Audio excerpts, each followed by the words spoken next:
नमस्कार मित्रांनो, आजच्या व्हिडिओमध्ये आपण बघूया व्याज म्हणजे काय, मुदत म्हणजे काय, मुद्दल म्हणजे काय, रास म्हणजे काय, सरळ व्याज व चक्रवाढ व्याज म्हणजे काय व ते कसे काढायचे. आजच्या दिवसात आपल्याला आर्थिक व्यवहारासाठी बँकेची गरज असते. बँकेमुळे पैशाचे नियोजन करणे सोपे जाते. आपण आपले पैसे बँकेमध्ये सुरक्षित ठेवू शकतो व गरज पडल्यास आपण बँकेकडून उसने म्हणजेच कर्ज स्वरूपात पैसे घेऊ शकतो. आपण बँकेत पैसे ठेवले तर बँक आपल्याला व्याज देते आणि आपण बँकेकडून कर्ज घेतले तर आपल्याला बँकेला व्याज द्यावे लागते. तर व्याज म्हणजे आपण दिलेल्या रकमेवरती अतिरिक्त रक्कम होय. म्हणजे आपण बँकेत 100 रुपये ठेवले व बँकेने आपल्याला वर्षानंतर 6% दराने 106 रुपये दिले तर ते 6 रुपये म्हणजेच व्याज. तसेच कर्ज घेताना सुद्धा आपण बँकेकडून 100 रुपये घेतले व परत करताना 110 रुपये परत केले तर ते 10 रुपये म्हणजे व्याज. व्याजाचा दर तो प्रत्येक व्यवहाराच्या वेळी वेगवेगळा असतो. तो आपण सा दशे म्हणजेच दर साल दर शेकडा मध्ये मोजतो. तर व्याजाचे 2 प्रकार पडतात, एक सरळ व्याज व चक्रवाढ व्याज. ते आपण पुढे बघूया. सध्या आपण सरळ व्याज बघू. तर मुदत म्हणजे काय.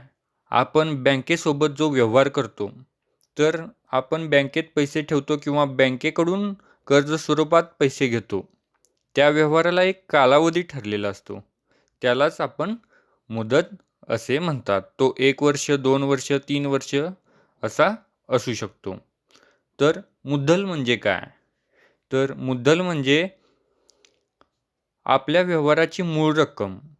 आपण बँकेत 5,000 रुपये 2 वर्षासाठी ठेवले तर 5,000 ही मुद्दल झाली.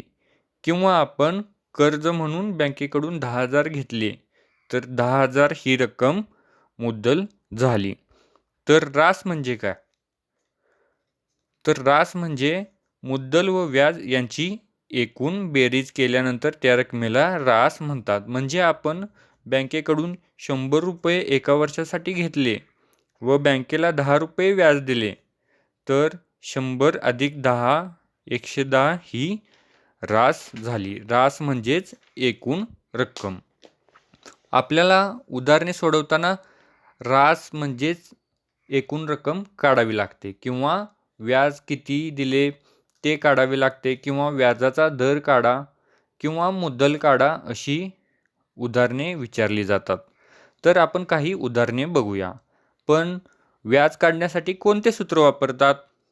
तर एकूण व्याज बरोबर म गुणुले द गुणुले क भागिले 100.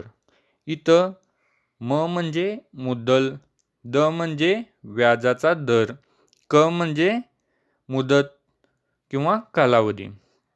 आता आपण एक उदाहरण बघूया.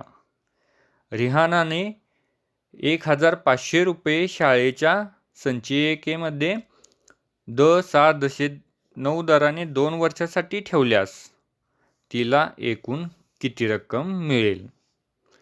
या उदाहरणात आपल्याला रास काढायची आहे म्हणजे एकूण रक्कम काढायची आहे. पण त्यासाठी आधी आपल्याला व्याज काढावे लागेल. इथं आपल्याला मुद्दल दिले 1,500 रुपये, मुदत दिले 2 वर्ष आणि व्याजाचा दर दिलाय 9%.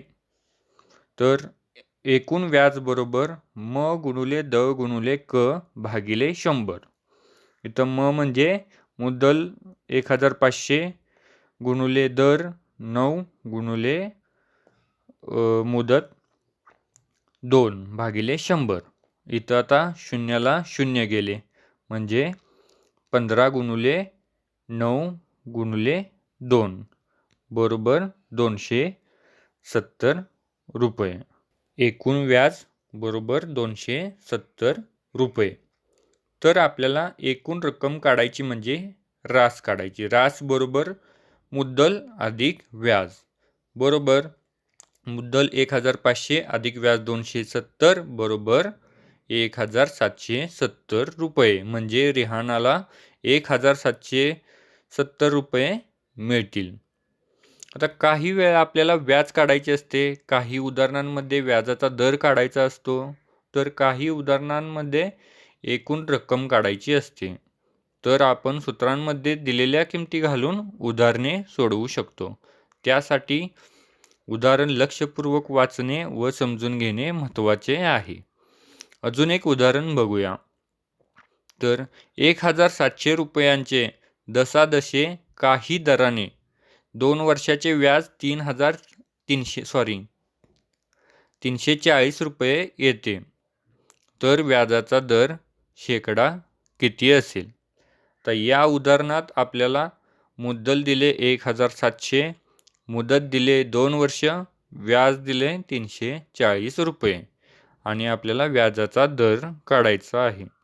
म्हणून एकूण व्याज बरोबर म गुणुले द गुणुले क भागिले 100. आता एकूण व्याज दिले 340 बरोबर मुद्दल दिले 1700 गुणुले दर दिलाय, दर आपल्याला काढायचा आहे आणि मुदत दिली आहे 2 वर्ष भागिले 100.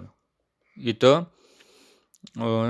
शून्याला शून्य जातील व 17 दुनी 34 द म्हणजे 340 बरोबर 34 द. आता 34 इकडे गेल्यानंतर गुणुलेचे भागिले होतील, म्हणून 340 भागिले 34 बरोबर 10 म्हणजे दर असेल 10%. व्याजाचा दर 10%. अशा पद्धतीने सर्व उदाहरणे सोडवावीत. आणि काही शंका असतील तर कमेंट बॉक्समध्ये कमेंट करा.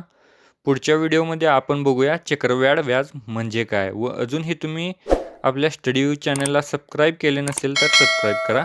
धन्यवाद.